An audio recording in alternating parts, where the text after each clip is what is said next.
Greetings and welcome to Mount Olympus. I am Hercules Invictus, and today I am proud to celebrate the 25th anniversary of Brian's Drive-In Theater. My journey with Brian began many years ago. I was there from the beginning of the Drive-In Theater, which I did not know until it came out in conversation. And I've been having a conversation with Brian for over half a decade already, but probably more than that.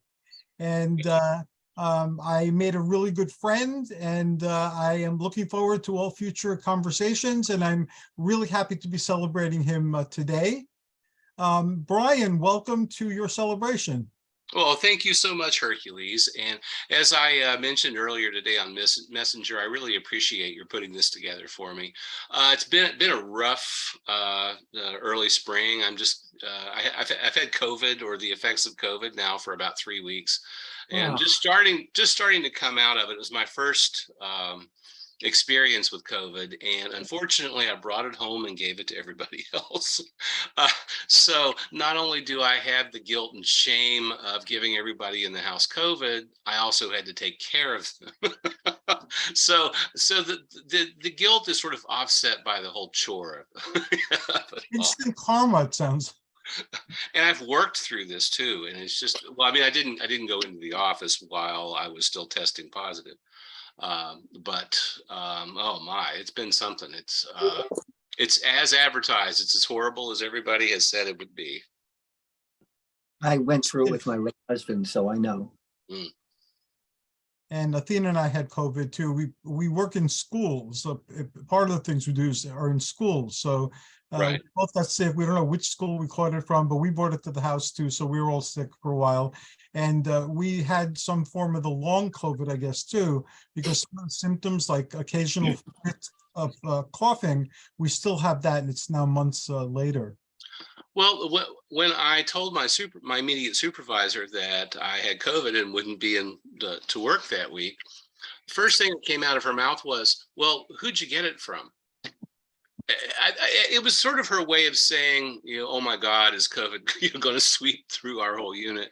And I think there was hopefully some more care in it than it sounds.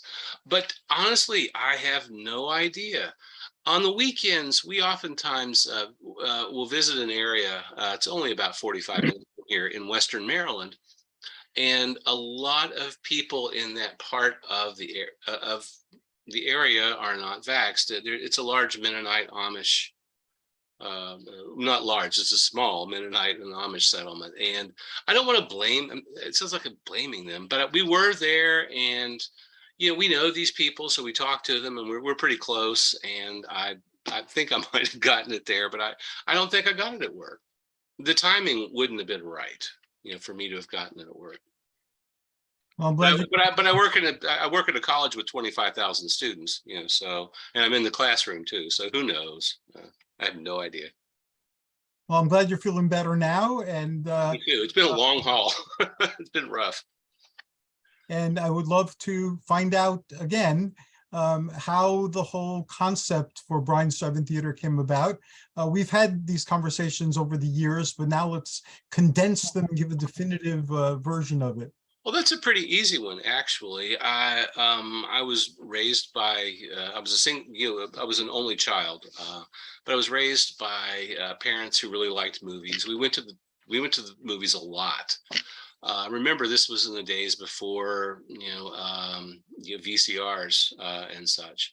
So we probably went to the movies at least once a week, if not more than that, in the summer, because the area in which we lived had some regional drive-ins, and depending on what was playing, and it was so inexpensive to go. If you'll remember, back in the early 70s, getting into the drive-in might have been, what, $1 a car or something like that. And with my parents, I can guarantee you we went on dollar car night. I think that was Tuesday night, as I recall. But we saw a big variety of movies. I saw Dirty Harry at the drive-in, which I probably shouldn't have seen, as a 6-year-old. I saw Straw Dogs, that violent Peckinpah film. Wow. Stuff that I probably shouldn't have seen at that age. But, yeah. But it was graphic enough to keep me awake in the back seat. And as I got a little older, I wanted the means of production. I wanted a movie camera. I wanted a projector, and I wanted to be able to buy films. And my grandmother had a Super 8mm projector and camera, and she said, "Here, have at it, kid." And that was sort of my introduction to it all. There were some camera shops and even some department stores back in the 70s that would sell small digest Super 8mm versions of horror films, science fiction, dramas, lots of film noir. And you saved up your coins and you bought one. I think they were about $2.50 for a 50-foot digest, which would have been about 4 minutes in silent projection. And if you stepped up to about $5 or so, you could get a 200-foot digest, which was about 8 minutes or so of screen time. I got better and better equipment and discovered Black Hawk Films in Davenport, Iowa, which was a great purveyor back in the 70s and early 80s of Super 8mm and 8mm films. And they did a lot with restoration back in the day. They restored a lot of Laurel and Hardy's films, lots of Hal Roach shorts. They're primarily responsible for the restoration of a lot of Roach's stuff. They found like glass discs with old soundtracks from the late 1920s on them, and they were able to match up the best quality soundtrack to the best quality image, on screen. And I got interested in older films primarily through Black Hawk's monthly catalog, and they would always discuss their restoration work that they were putting into something that they had newly discovered. And back then, people were routinely discovering old films in garages and basements and things like that. That's exceedingly rare now, especially with that old silver nitrate film stock, which sort of ate itself and turned into goo.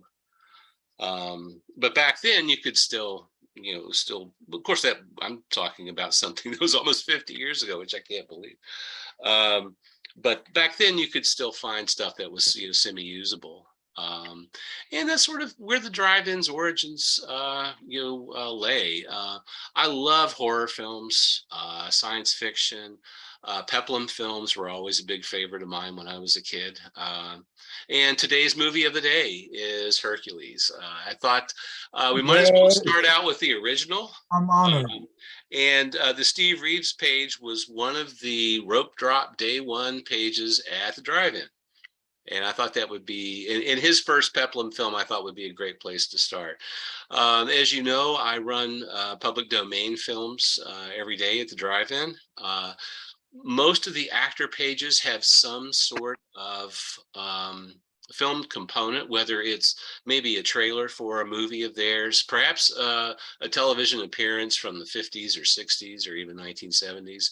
And if that particular actor starred or acted in a film that's now public domain, I also have that posted on the actor pages.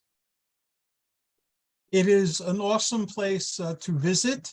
And lately it's been experiencing a facelift and an upgrade, and it looks even better than it looked. And you still managed to keep the welcoming retro atmosphere and feel to it. Well, there are a few teething problems that I've been finding here and there, but as I said, I have fewer than 3 months left to go at the office, and I've got so much to wrap up that I'm hoping that I'll have time to work out some of the bugs, especially on the main page. I'm really unhappy with the layout on the main page, and what's there right now is just a placeholder until I can figure out how to marry my now very limited HTML and graphics skills, with something that looks more contemporary. And what do you see as the future of the drive-in theater? Facebook has become an aspect of the drive-in theater experience.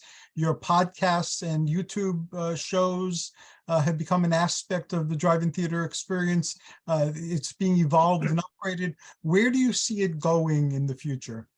Well, actually, I see the website itself as a reference point. for some other things that I want to do. I would like to start my own vlog about films, and that's something I will have time to do starting well after I get back from my tour of the Upper Midwest in July. That's something I want to start on. And I want to get more involved in social media as well.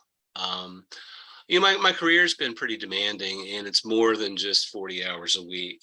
And I'm really looking forward to having the extra time to spend on the drive-in. I've got some ideas for some new pages as well, and I would like to work on those. Some pages that I've wanted to create for ages, and either haven't had the time or I haven't had you know, the images or the content that I need. Well,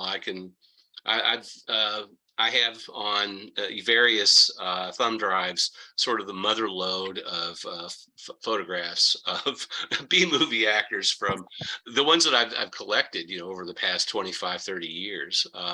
Stuff that I have in hard copy and just scanned images that people, you know, have sent me over the years. I mean, I've got a huge trove of it, and I want to combine it all to make it easier to access. And I would like to, you know, insert more of that in the pages themselves. I realize that it's weird.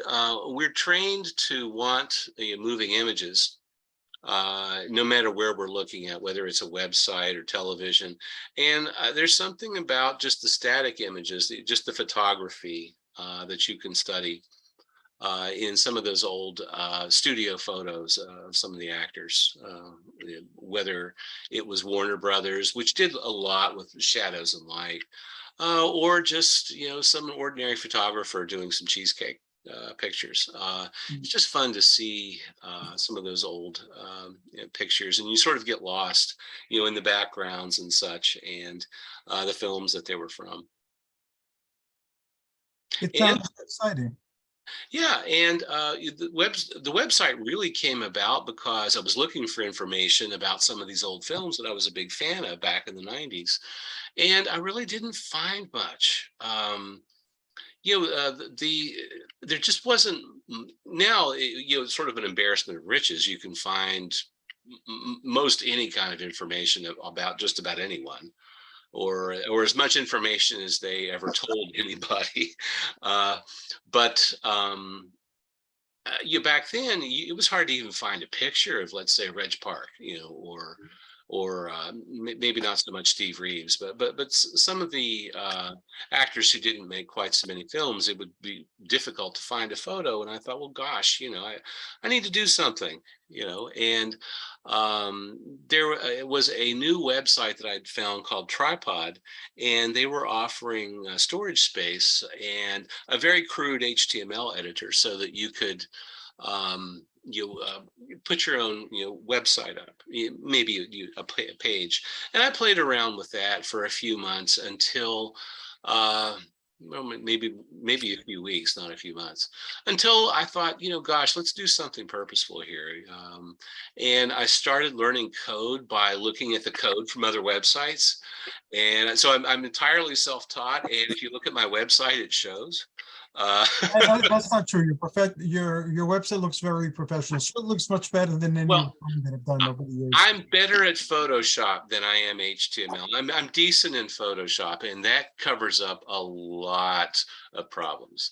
If you can make it look good, even if the HTML isn't quite there. Is Greg available? If he can say a few words congratulating you, I don't know if he's available. Actually, he will be down here very soon. Okay, awesome. I am in our downstairs enclave. This is where I did a lot of work on the website, and it's one of the reasons why I wanted to be down here too. I don't have my usual green screen up because the image that I always have projected in my background is on my HP laptop, and it is not on this crappy Dell that the university gave us. So I just went with the background. But like I said, I did do a lot of the website in this part of the house, this office area. And when you evolve to the point where you're doing your own vlogs, let us know. We'll definitely promote anything that you're doing. Well, over the years, I've gotten to meet lots of different people who are authorities on various facets of film. Some people are really well versed on, let's say, a handful of actors or actresses. Other people know their directors really well, or know genre. I've got a few friends on Facebook who know way more about horror films. I would like to know as much as they do about horror films, and that I want to try to bring some of those people together. Awesome. Different people, different walks of life, but we all share one thing in common. And it's, the viewing of a particular film or a particular genre of film that we enjoy. And that's where community comes from. And, when I was a kid, and I was this dorky, nerdy, movie fan kid, I would have loved to have met somebody else like somebody else who, do you know what I mean? Yes. And I think that's one of the things that technology allows for today is that those of us who have some pretty esoteric tastes can find our people out there pretty easily. I'm looking forward to that. That sounds incredibly amazing. Before I go to Ron Carson's message, I just want to update everybody because I've been hinting at this for a long time, and it's a positive thing. Before the pandemic, I pitched some ideas to a local cable station, and they liked 5 of the ideas, which was 4 more than I thought they'd like. But hey, they liked all 5 of them. We went to meetings, we had all sorts of talks, and then the pandemic happened. So 2 years later, I met somebody about something else, and I was talking about this, and he knew the person that I was working with. So I called the cable station again, and we had a conversation. So we're meeting in a couple of weeks again. So hopefully one or more of these projects will take off.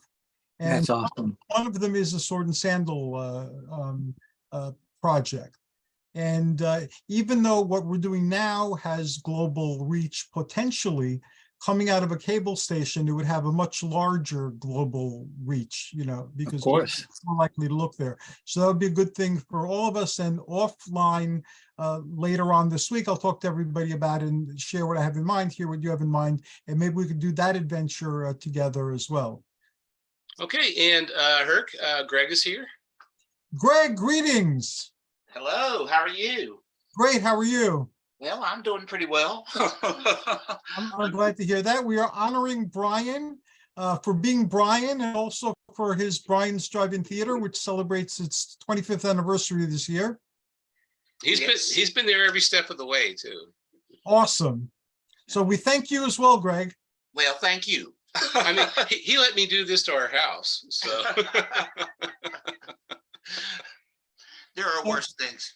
Do you have anything you'd like to say to or about Brian, or to the Sword and Sandal cinema audience out there? Tell him how wonderful I am. He's wonderful. Awesome. I suspected as much. I'm not great on impromptu things. And he also isn't a very good liar, so. No, but I certainly don't know as much about all this as Brian does, but I certainly share his interest in it. Yes, he does. And he's indulged me in it too, so. And there's just nothing I like better than film and all of that. So, And apparently a healthy dose of physical media, which you can't see, but it wraps all the way around and goes down. But I think the history is just as interesting as the products themselves sometimes. So, I share his interest in that. So, and I'm glad I do. I'm very happy. And we're all grateful that you were there from the beginning, and you're still there now, and that you've indulged him, because he has generated treasures for all of our lives. And that's why we're celebrating him today. So thank you, Greg, very, very much. Okay. He's also an egotistical monster, but good to see you. Good to see you too. Thank you. Excuse me. This is from Ron Carson, who couldn't be here today. I just want to take time and congratulate you on this all-important milestone. Your efforts truly bring back a piece of the past, as the drive-in theater has been the fabric of our society, and we need to keep a piece of our past alive and well.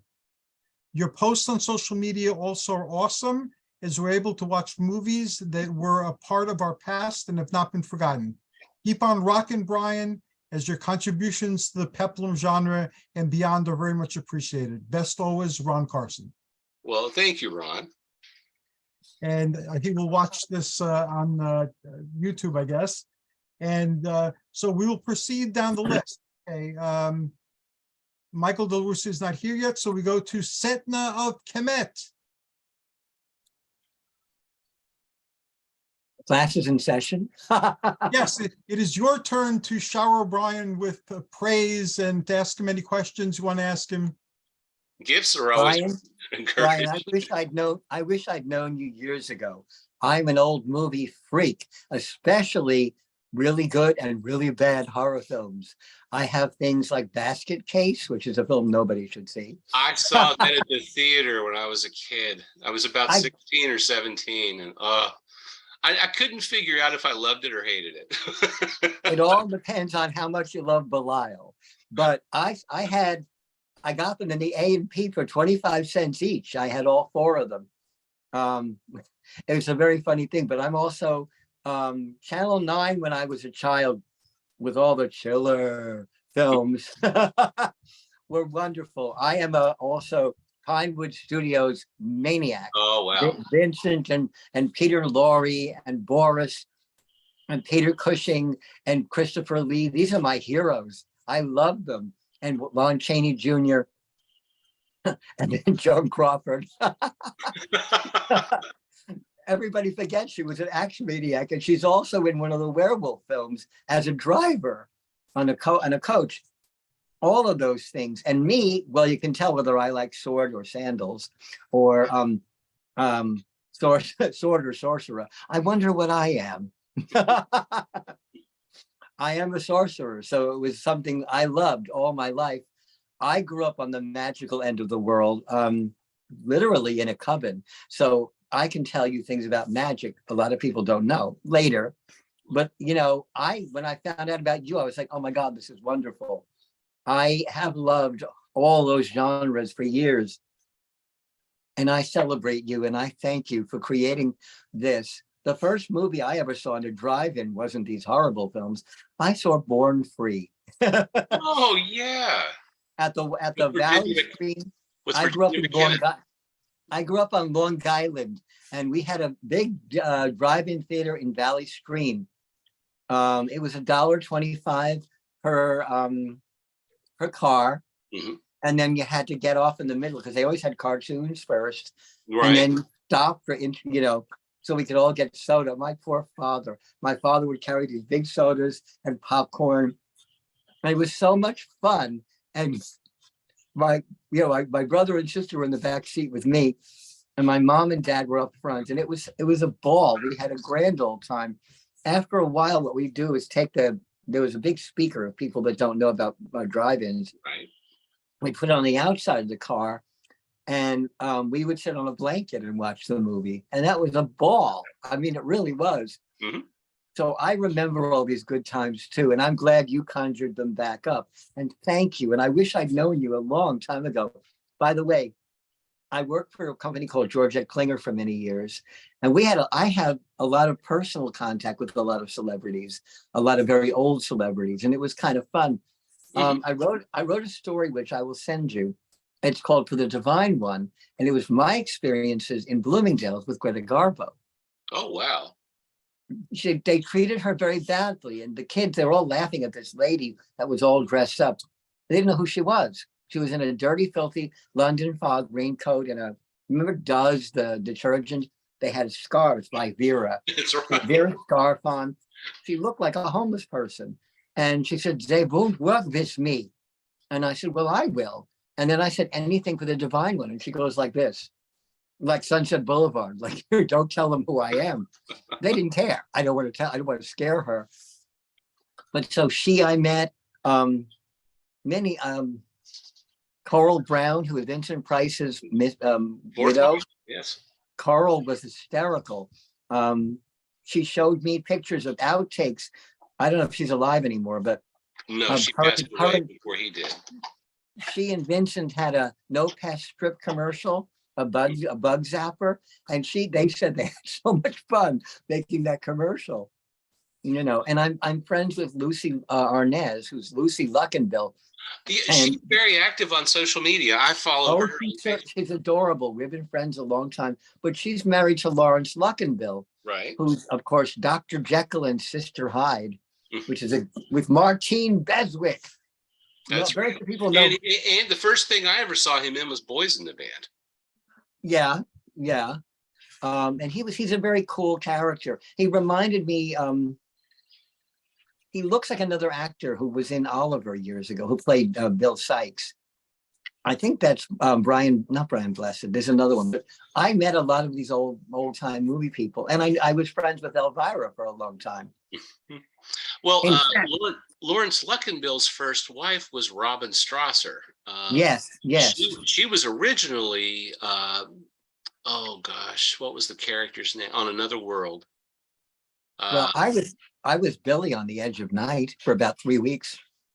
She was Rachel. She was the first Rachel on Another World before Victoria Wyndham replaced her. And then she was on One Life to Live as Dorian Lord Callison for years, you know, in the 70s and 80s. Oh. As true to us, my favorite soap opera was what? Dark Shadows. Yes, I love Dark Shadows. Every day at 4 o'clock in the afternoon, all of us would run home and sit and watch the ocean on the castle. And I was an absolute maniac fan. I could not be late for Dark Shadows, and that was live back in the 60s. Yes, it was. And Joan Bennett's performance sometimes echoed that sentiment. Well, Joan had a thing about, she had a really good friend. His name was Jack Daniels. And often Joan Bennett really enjoyed being famous. She enjoyed being an actress. I think she had the right attitude. You know, and she was beautiful. She really was. She was very, and weirdly enough, dyeing her blonde hair black is what kind of set her apart, you know, from Constance Bennett. But remember, daytime dramas in the 60s and 70s always were populated. If they were older actors, they were populated by people from B movies. The 40s and 50s. Colleen Gray used to be on soap operas. MacDonald Carey from what was that called? Days of Our Lives? I think so. He was the matriarch on Days of Our Lives for decades. Used to be able to see lots of great character actors in daytime dramas, and it's a shame that they're gone now. It's true. It's true. I hate that. I mean, my partner watches Days of Our Lives streaming on Peacock now, but that's because NBC shifted the whole show over to streaming. It's not on daytime NBC programming anymore. What a shame. I had a good friend named Julie Paul, and she used to do a soap opera digest, and she was one of their writers. She was also one of the people that wrote the scripts for all the Thanksgiving Day parades. And she was cool. She kept me up on all these things. She introduced me to my mother's favorite soap opera actress. That was Eileen Fulton, who was Lisa on The Edge As the World Turns. My mother was so happy to meet her. Lisa was down in she was down in Florida, and Eileen, and she was doing Marlene Dietrich. It was a one-woman show, and she was great. And my mother met her in Palm Beach at the auditorium. And that was in the 80s sometime, but that was so cool that I was able to do that from my mom. Well, and remember, the actors, Louis Edmonds from Dark Shadows. Yes. Had a resurgence about 10 years after Dark Shadows went off. And on All My Children, he married Phoebe Tyler, who was the matriarch on the show, and she was portrayed by famous character actress whose name I had and now just escapes me, Ruth Warwick. Oh yes, actually, I got to tell you something. She's the one that taught me makeup. Ruth Warwick, really? Ruth Warwick. When I Wow. was in 1974, I was off Broadway doing Malcolm in Macbeth, which was not a theater, Macbeth. And the woman that did my makeup made me look like Joan Cusack in Working Girl. Now here I'm a night. Hello, Diana. Hello? What happened? Nothing. Why? All of a sudden, everybody else is gone. Oh, Did I lose all don't you know. guys? I don't know. Hello? Hercules, are you there? I lost everybody. I'm here. We can hear you. Can you hear us? I can see you. I can see you. I can't see Brian. All I was going to say was this lady she became a costume mistress. And she was the one that taught me how to do makeup, well, you know, for theater. And I got the bug. And as a child actor, I was like, I don't want to do this anymore. I want to be a makeup artist. And I was since all that time before. So, Brian, thank you for bringing her back up. Well, thank you. I appreciate it. She was such a cool lady. And I think she passed not too long after that. Well, Ruth Warwick had a fantastic storyline, but when I was, let's say, roughly in high school, and I usually couldn't wait to get home until the afternoons so I could watch her, because on the show she was this raging alcoholic who was constantly embarrassing herself throughout like Pine Valley functions, and she was supposed to be rich on the show, and she had been married to a doctor, and she was just an awesome character actress, and that I ate her up in that role. She played it to the hilt. She was clearly having a good time with the role. She was such a wonderful, I can tell you, such a wonderful, giving, sweet lady. And not afraid to look bad. You know, because she was always stumbling around on the show because she was supposed to be this alcoholic, and not afraid to be like the person that everybody hated but secretly loved at the same time, because she was watching the show not for Erica, you were watching it for Phoebe. Brian, what year was that? I want to say like late 70s, early 80s. Okay, so I met her earlier. High school, something like that. I met her earlier, and I didn't know. I was embarrassed. I didn't know who she was at that time, and then somebody told me she had been silent film and also a soap opera star, and I was like, wow. And she was doing the costumes and things too, and it was so incredible. I don't know why she did that. I didn't know much about her. I just knew that she had been, had a great career and she wanted to help out, but she got paid a lot of money for helping the costumes and things. On that note, I need to interrupt. We need to move on to our next Sword and Sandal Cinema host. Thank you very much, Setna. And now we have Michael Del Russi. Greetings and welcome, Michael. How are you, sir? All right, it's great to be with you. I'm glad I was able to get through. Me too. I'd just like to say that what Brian is doing is incredible. We've got 2 generations or more that have been influenced by the sword and sandal phenomenon, which I believe it was.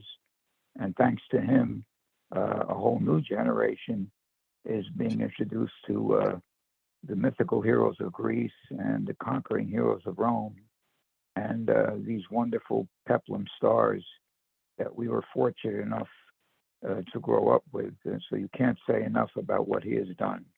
And beyond that, we got a chance to see what the classical physique should really look like. And most of these stars. And that's the real gold, so to speak, in terms of the added influence as far as physical development and physical perfection are concerned. You can't look at the bodybuilding world today and come away with that picture. So we got to see these heroes. They represented what the classical physique should really look like. So you can't say enough about what you're doing in terms of influencing the 2 generations and generations beyond this.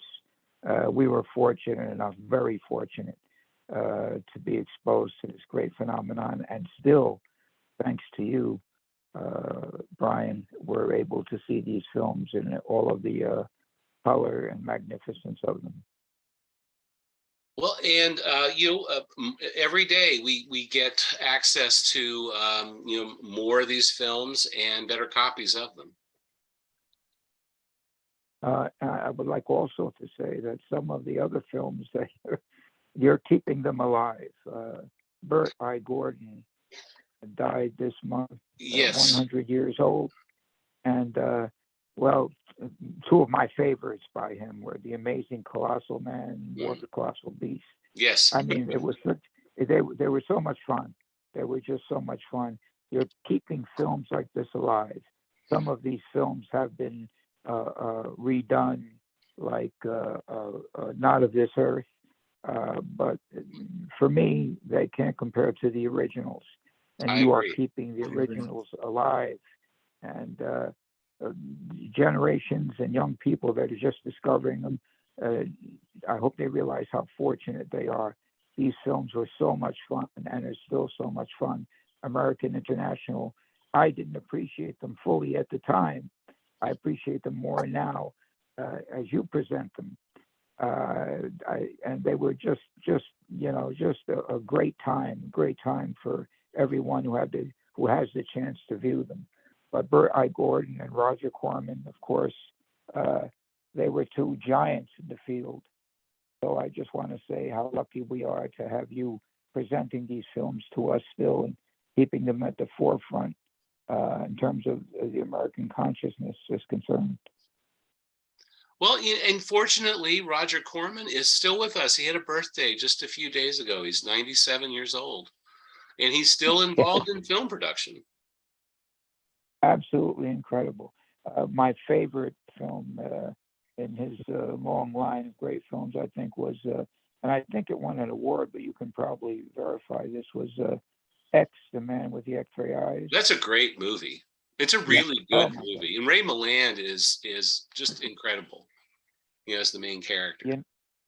I'm sure somewhere down the line, somebody's going to want to redo that film. Somebody's going to want to.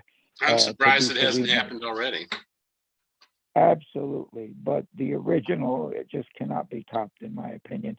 So again, we appreciate you so much and everything that you're doing.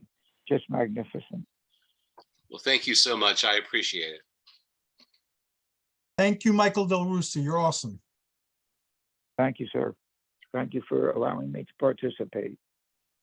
And now onwards to Nick Curto. Greetings and welcome, Nick. How are you today? Great. Thank you so much, Hercules, for giving me the opportunity to say to Brian Walker, congratulations, sir. You are doing amazing work. You really are. And we are all grateful because we know that you are preserving a treasure, an absolute treasure of beautiful work, a wonderful acting, amazing creativity. And when I was a kid and looking at these movies, I was learning a little bit of history. They didn't all, as you know, follow the real history, but some of them did. And you got some idea of what the atmosphere was like with different warring armies, with what the political atmosphere was like, and these heroes were fighting to the death to save what they believed was correct. There was a lot of moral, wonderful lessons there about fighting for what you believe. And also, as a young gay man, I appreciated very much the bodybuilders that were buffed and masculine and had swords and knew how to fight. And oh, hell yeah. they look great. I guess they had Vaseline all over their makeup, so they were like glistening in the sun. And it was kind of a picture of manhood that you really didn't see anywhere else, not like that. And that's not unimportant because, as you know, at that time, anybody, especially a kid growing up and thinking that they might be gay, and there was so many horrible, what shall I say, pitfalls, if you even would think that. let alone do it. And it just was one of those things that you could enjoy and go with the story and enjoy the physicality of the buffed actors. And some of them were, as you know, perhaps not doing Shakespeare because they were wrestlers, you know, and they were whatever else, but they look great, and in togas and sandals, they pulled it off, and I give them a lot of credit for taking those acting roles and pulling it off as well as they did. And also, I wanted to just share a couple of quick things. Your title with the drive-in theater just brought back something. I just want to share it quickly. It was my first date with a cheerleader, blonde and gorgeous, and she said, yes, we can go to the movies. We'll go to the drive-in. And this was my big moment with her. And she was wonderful, wonderful woman.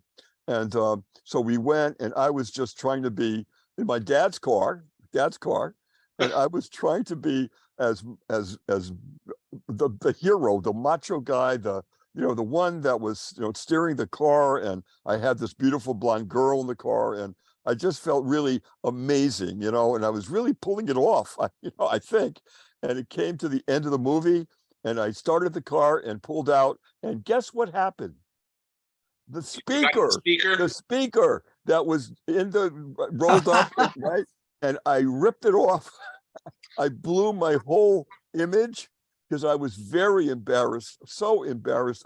Oh my God. So I had to get out of the car and put the speaker, which luckily the wire was still attached to the speaker. So, but I drove out, and I was just very humiliated, probably more than I needed to be. But it was like one of those, when I hear the word drive-in, I had to share that with you. But I love the work. I love the film so much. I'm sure there's many, many other people like that. And we were talking about the soap operas and Phoebe Tyler, and what was the name of the town again? Pine Valley. Pine Valley. My mom would do the ironing for all of the family, and she would have her ironing board in the kitchen, and she would have a little, I believe it was a black and white television set, and she had, at that moment of that broadcasting time, that's when the ironing came out, and she was ironing and looking at the beloved characters in the soap opera. And it made her day. It really did. That wonderful, and Phoebe Tyler and all the characters from Pine Valley. And it was just a wonderful thing for a homemaker to have that outlet and to see these incredible actors. And like you were saying, it was live. Oh my God, what guts to do something like that. A million things could have gone wrong. I'm sure you might have had stories of things that maybe did go wrong on live TV. If you have any, I'd love to hear it. But again, that was the kind of genre that was so important to the average housewife too. So there's a lot here that we should be very grateful for in the way of creative scripts and wonderful actors doing those roles. And you're just touching a wonderful part of my remembrance too, of my love for the sword and sandal movies. I just love them so much, and what you're doing and preserving and publicizing it more and giving other generations a chance to take a look. So I just salute you, really salute you for doing that. You're a hero, man. Well, thank you so much, Nick. I appreciate it. Deserved. And I know a shocking amount about 50-year-old daytime dramas, which I didn't realize until tonight. Archive.org, which is the resource that I use for public domain films that I put on my website, has some old copies of daytime dramas from the 50s, 60s, and 70s, and in some from the early 80s too. And they touched on a lot of subjects that needed to be talked about.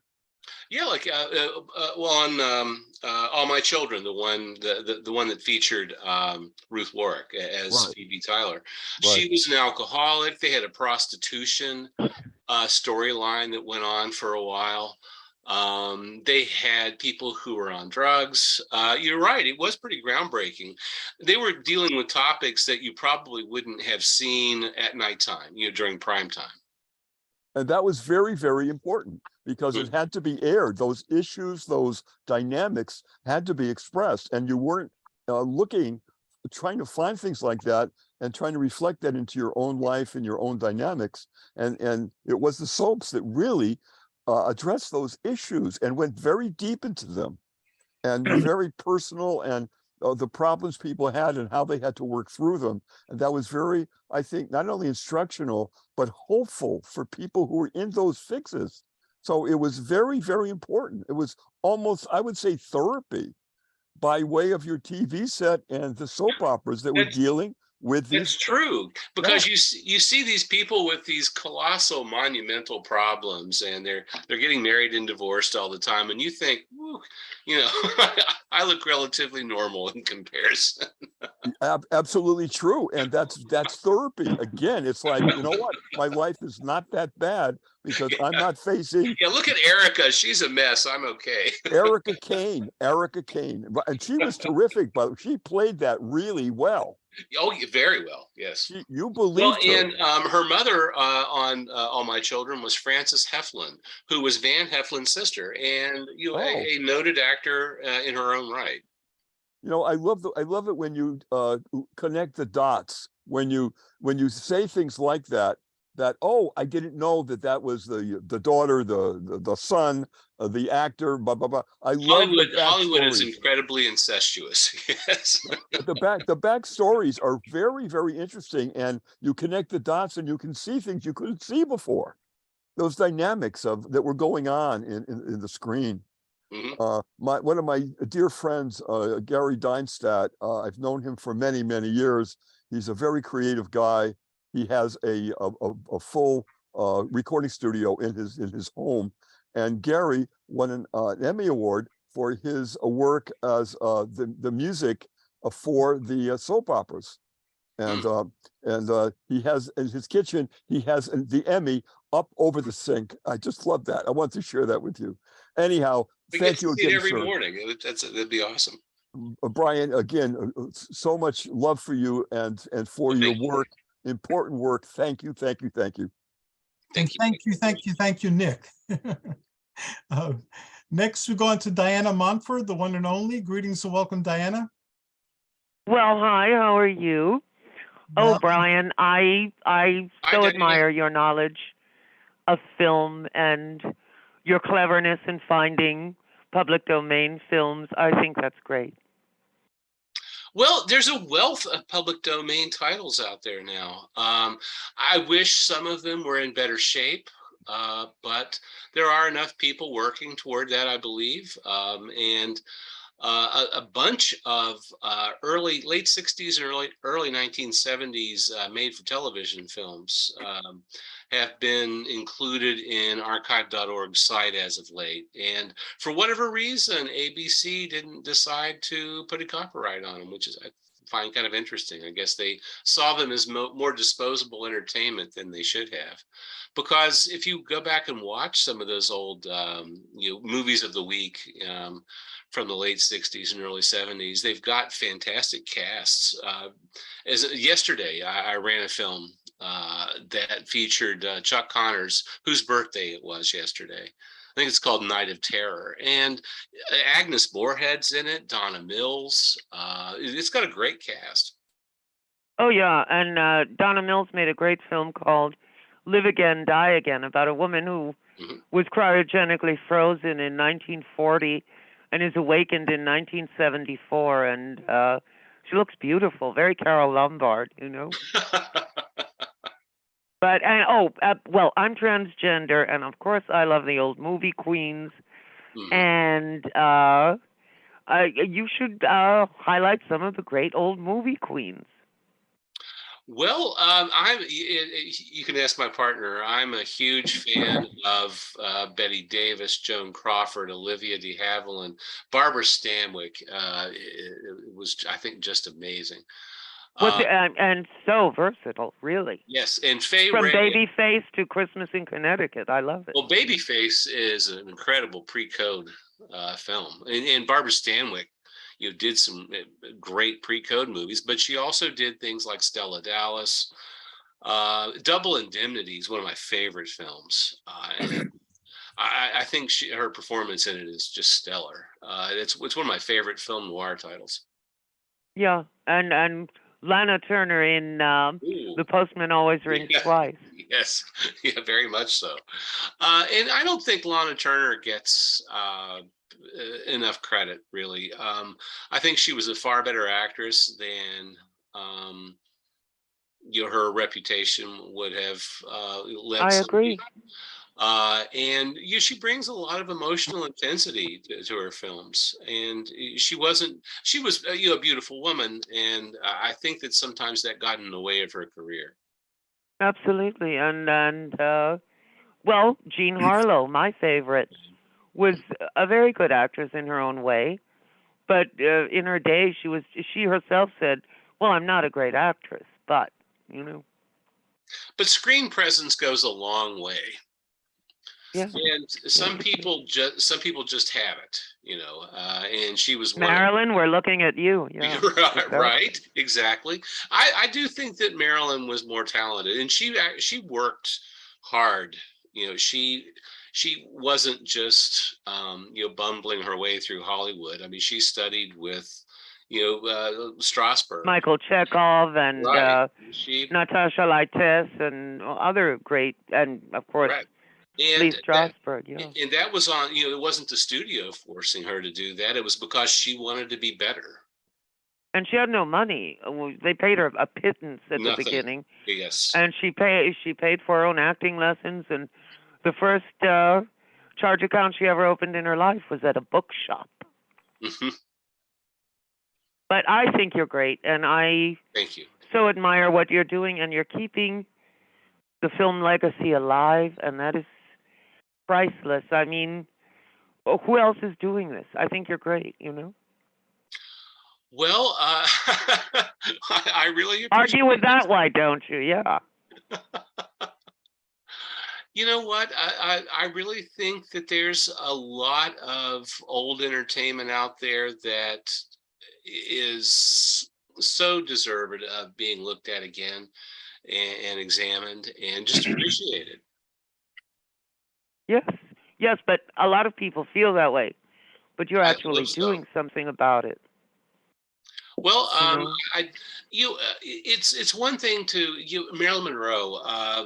Here in just a few years, we'll be celebrating her 100th birthday, and it's amazing that in 75 years time, when you look at her earlier performances to now, everybody still knows who she is. You can't say that for most of her contemporaries, and isn't that sad? Yeah. Well, but I don't know how much of it is just her image and how much of it is her performance. Some of her films from the 50s are just Bus Stop, I think, is incredible. And incredible, yeah. Tugs at the heartstrings. How to Marry a Millionaire, where she's with Betty Grable and Lauren Bacall. It holds her own, with two very experienced actresses. And that wonderful scene on the plane with David Wayne, she's great. Right. And River of No Return, which I think is a fantastic. She hated that, and I think it's a great film. I love it, And Niagara, which is sort of her film noir. Yeah. Oh, and she's entry there. Amazing. She is brilliant in that, because instead of being her baby character, she shows basically who she really is, a very calculating, whorish lady who wants what she wants when she wants it, And one of my favorite performances of hers is just pretty brief. It's in Monkey Business with Ginger Rogers and. Oh yeah, she's hilarious. Yeah, where she's the secretary, and just a wonderful performance of hers too. I mean, I can't say that I've ever seen anything of hers that I thought she was bad in. I've loved every one of her movies. Yeah. You know, you- I mean, Let's Make Love is not the greatest film ever made. You know? No, but she's good in it, and if I can hang with her performance, I'm all right. Have you ever seen any outtakes from the movie that she was working on when she passed away? Yes. It's called. Oh yeah, there are a It's got- gazillion specials about that. Something's got to give. Well, There's I can tell you an interesting story. Mhm. My mother was under contract to 20th Century Fox here in New York. At that same time, she wrote documentaries for 20th Century Fox Movie Tone.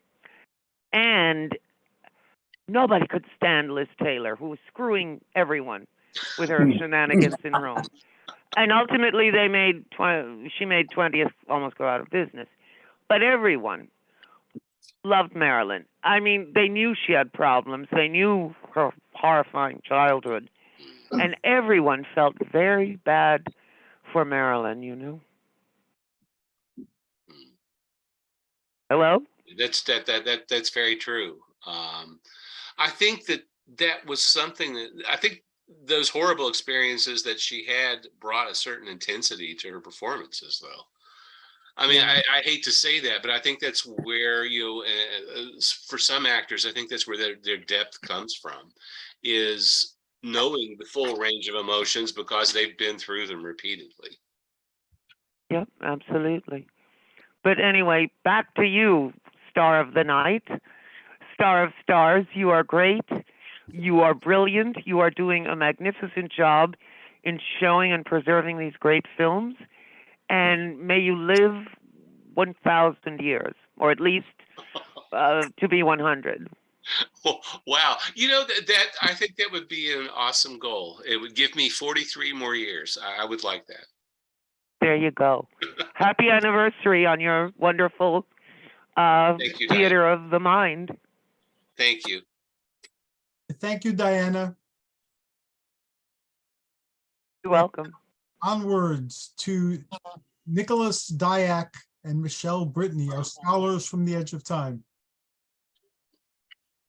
Hey, good evening. Time. Good evening. Good to Hi. see you. Hey, Brian, good to see you, sir. What's going on Good at your to bad see self? Well, I have a cat in my lap as you have in yours. So That's right. That's There right. she is. So, Brian, I got a question for you. okay. Have you ever gone to Wikipedia and actually searched Brian's Drive-In? You know what? I don't think I have.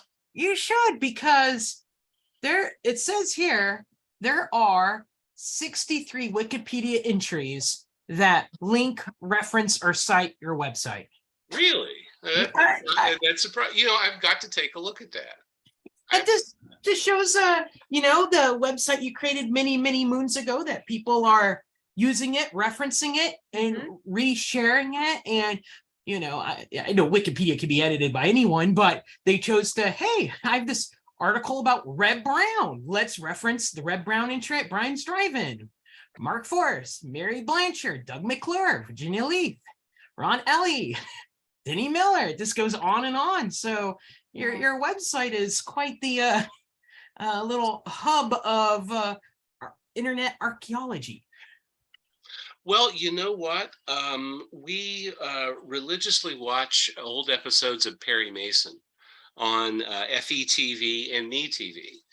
I probably see a solid 2 hours of Perry Mason about every day.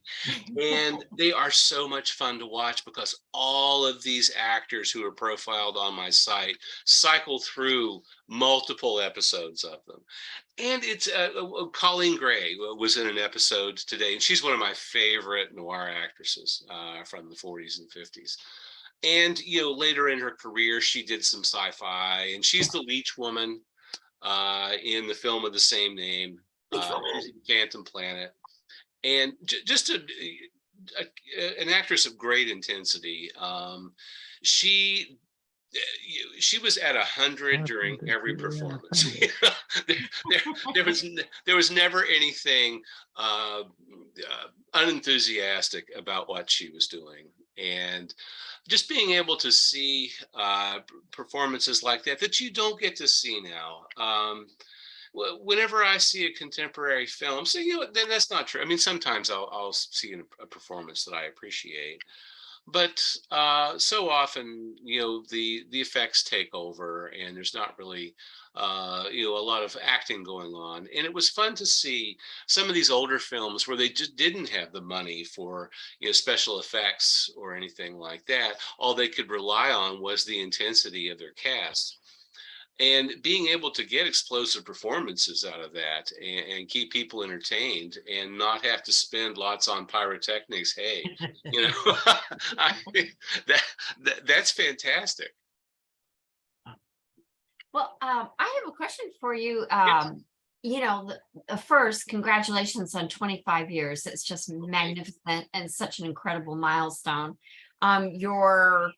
He was there for Web.1, I know. Web.0, I was whatever. thinking back to the fact of when you started was the beginning of our internet and MySpace and No, even net before that, and we're all talking, that type of we're stuff. talking like GeoCities and Tripod Yes. and I had a GeoCities account, and I linked it to my Tripod account. But I ran out of storage space on Tripod, so I signed up with GeoCities so I could hot link my images from GeoCities on my Tripod website. So with that in mind, what's next for you? What do you see the next 25 years being for you? Well, for one thing, the website's not done. There are so many other actors and actresses that I would love to profile on the drive-in. I also, as I mentioned earlier to Hercules, I'm working up an idea for a vlog. I want to. I routinely chat with some folks via social media who have certain interests in films. They may know a lot about a particular actress, or they may know a lot about a certain film genre. And I would like to develop sort of just a half-hour vlog and interview these people, because I think some of these people really are unsung heroes to those of us who have put this information out for people to access. Not that I have not written any texts about films. However, there have been a number of people who have helped inform my website, whether that is with information or perhaps some images and so forth. And I want to talk to those people, because they're the ones who helped me out, especially in the early days. Finding images used to be so difficult, 25 years ago, online, especially. And a lot of these people scanned, practically their entire collections for me. And I was appreciative of it then, and I still am now. Yeah, I feel like I can even recall back in, the 80s when you had like the fan magazines and things like that. There really wasn't quite the connection that I feel that we can now have via the internet and via your website, and the fact all the archives that you've done over the years. Is there anybody in particular that if you could interview, regardless of whether their pastor is still here, is there a particular person that you would love to interview? There's a person who helped me out initially that I would love to have at least one more conversation with, and that's Gordon Mitchell. Yeah. Gordon helped out so much in the early days. He mailed tons of things to me. Everything that he could Xerox in his own personal collection, he would send me all kinds of photographs and information. He helped me construct a filmography, because he'd been in so many films that he had sort of lost track of a lot of it. And just hearing, I looked forward to getting those large manila envelopes from him in the mail, so routinely. I mean, sometimes every couple of weeks or so. And he passed all of a sudden, and I felt a deep sense of loss after he passed away. Because he did give me so much information and told me some things that I really never was able to repeat, at least in public, because these were his remembrances of the way some of his contemporaries were acting or responding to certain situations. And I can still remember, some of that stuff in phone conversations with him. And I would never share them with anybody because it was really his story to tell, He, out of all the Peplum actors, I dare say that he had the most fun with it. I think he perhaps enjoyed it the most and went on. He had a very lengthy career, and had some acting experience even before Peplum started. Some Peplum actors, Ed Fury and Steve Reeves, did have some training in their background, and others such as Gordon Mitchell just took a dive into it. And found out that they had a real knack for it. If you watch his films, he brings a lot of intensity to his roles. He's very good. I had an essay due at the end of last month on actually we both did 2 different topics, but we're contributing to a book on cats in cinema. So of course I had to do cats. And so I laser focused on basically the recreation of the Nemean lion, because so many Peplum films have the strong man choking and wrestling a lion and everything. It happens so often, but the only reason I bring that up is I had to revisit watching Gordon Mitchell's Atlas in the Land of the Cyclops, and it was a fun film. There's a scene in that one where he doesn't fight. He does fight a lion, but later he has to. It's like on a pole over a pit of lions, and there's like slaves pulling him on their side, and he's just trying to juggle everything. And it's all for the main bad guys there. It's like, this is my fun bit. We're gonna have fun watching you do all this. That's a good. It's a fun scene. It's I wouldn't have wanted to fall into. That's the thing. One of the slaves does fall into the lion pit, but because he's the hero, he actually rescues the guy before he takes off. So just a fun Gordon. We lost your sound, Nick. What's that? Oh. Okay, it's my sound. Yeah, Hercules, I could hear Nicholas just fine. Oh, okay, it must have been my computer. Oh, you're good. I know that we had the opportunity. Now, he's not a Peplum star, but we had the opportunity to hang out with John Saxon for a while. Oh, wow. 12 years ago. And I liked him from his Giallos and Antonio Margheriti films, but yes, I agree. And I never got to meet him. However, he was in the same nursing home as the mother of a really good friend of mine in the Nashville area, in an area called Brentwood, Tennessee. Yeah, he was there. There's like no one like hanging out with them. And so Michele and I were hanging. This is at an autograph convention. You know how those are. And I brought in my truckload of Italian genre films that he was in, and he just hung out with us, and was telling us all this, a whole bunch of stories of how fun it was for him to go over to Italy and be basically a big star over there, get pampered, have a blast. The films he were on, they weren't serious, but not in a derogatory way. They were when they weren't so serious that he couldn't have fun making the films and stuff. And so that really, it was, when we met Red Brown, he had similar stories. So it's always interesting to hear the folks who, the expats that went over to Italy to make films that, they always had pretty positive experiences and just, had fun rather than stateside, where it was more of a grind machine. Well, and oftentimes, the European filmmakers paid you more than you were going to make stateside in a film. And you might have, if those people had stayed here, they might have wound up as in a supporting role, whereas they were the star. John Saxon was, if you watch the Giallos, or some of his other films from the 60s. He's the star of them, and I can't imagine not having him in.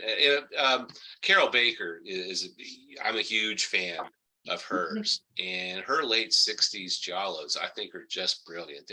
They're so much fun. They're so watchable.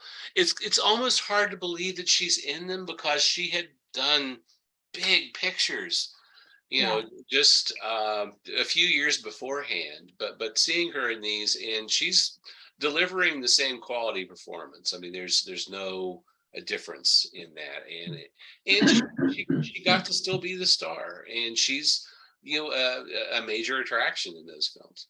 Mhm.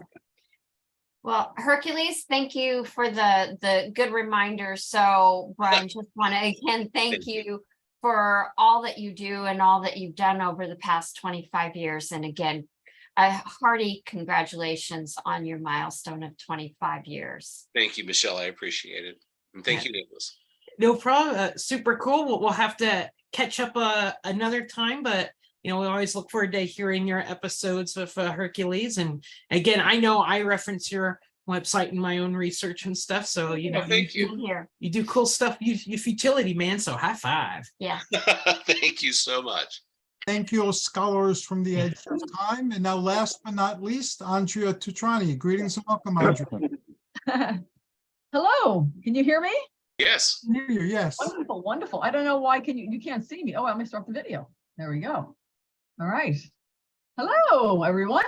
Hello. Hello, Hey, good Andrea. to see you. Hercules, it's been a long time. So I've been busy working, so I've missed a lot of you. Sorry. And we've missed you too, but here you are. I am. Yeah, once spring break is over, my job gets a lot easier. Well, Brian, it seems like we were here a year ago for a 24-year anniversary. Yes. So congratulations yet again on a fabulous anniversary of 25 years. Bravo. Excellent. I'm hitting a lot of anniversaries this year. This is my 35th anniversary at the university. Wonderful. Where I currently work for at least another 79 days until I retire.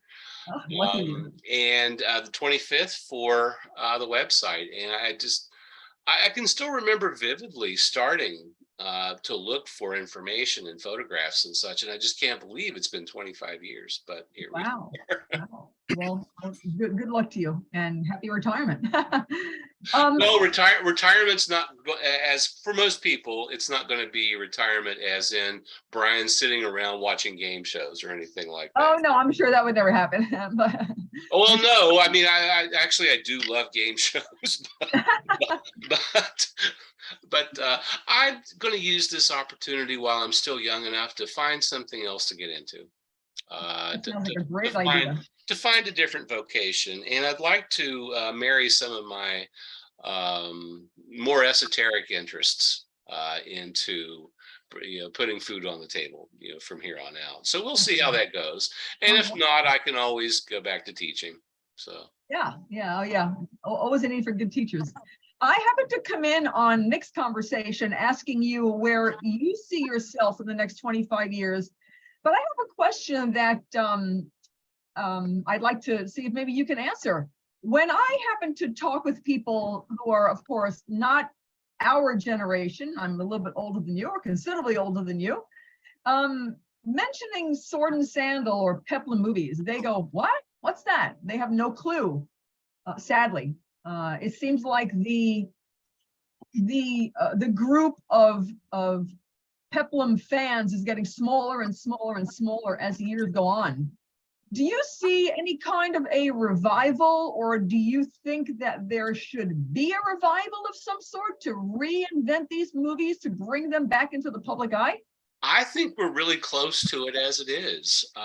If you look at a lot of the current films that are either in production now or recently in the theaters, a lot of the DC and Marvel films that are out, a lot of those plot lines are so close to Peplum films, where you have a hero and a villain, and the hero has to undergo these horrific feats in order to overcome evil. it's such a familiar plot line, and I think we're closer than ever than to seeing a revival of it. I think it's most definitely something that could take off in the next 5 or 10 years. Of course, there's more physical culture now, I think, than ever before. And Nick had mentioned, a few minutes ago that back in the 50s and 60s, almost the only way you were going to see any kind of visual representation of male archetypes was if you didn't see them in a magazine. If you saw them in a film, it was going to be peplum. Right. And now we have, I work on a college campus, and we have, 2 different athletic centers where people can work out between classes and such. And people these days who are in shape are in far better shape than I was when I was that age, and I think you can really marry the 2 things, and I think we're ripe for a resurgence in peplum. Yeah, I agree, because I'm being a musician myself. I tend to lean more towards music. Not that I don't enjoy movies, I do tremendously. But look what's happening now. Vinyl is the big thing now again. We went from vinyl to 8-track to cassette, and everything music on your phone, and now guess where we are again? We're back to vinyl. Vinyl outsold CDs that last year for the first time since 1987. That's right. My partner and I travel quite a bit, and whenever we're in another college town or just an area that has kind of a cool vibe, we always look for a record shop, because you find the most amazing imagery in those places. Some of them also offer old, or I should say vintage audio equipment, and that really takes me back to late 70s and early 80s when I was collecting stuff like that. And I can get lost in places like that for hours. And it's retail therapy. When the music was the best, actually. Well, that too, and I got to tell you, my house is no different than a lot of people's houses. We have a subwoofer, we have built-in speakers in the ceilings and in the walls. I still think it sounded better when we had 100-watt per channel amplifiers and big ass speakers that sat on the floor and stood 4 or 5 feet tall. I think the music sounded better back then too. Well, yeah, and then there's that saying, when I listen to music, so do my neighbors. Yeah, yes. Exactly.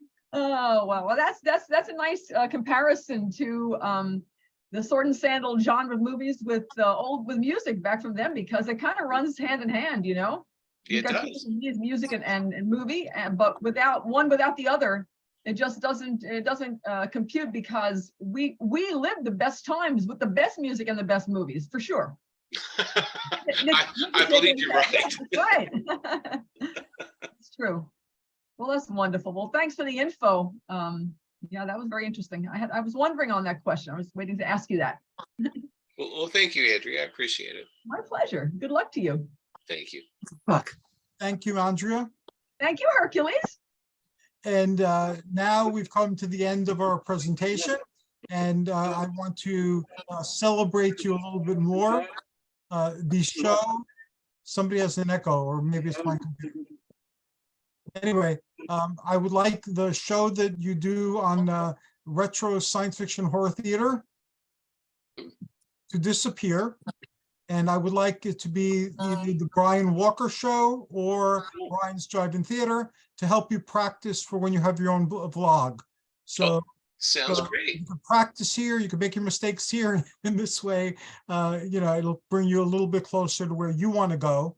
And you had a great chemistry with all of our other hosts.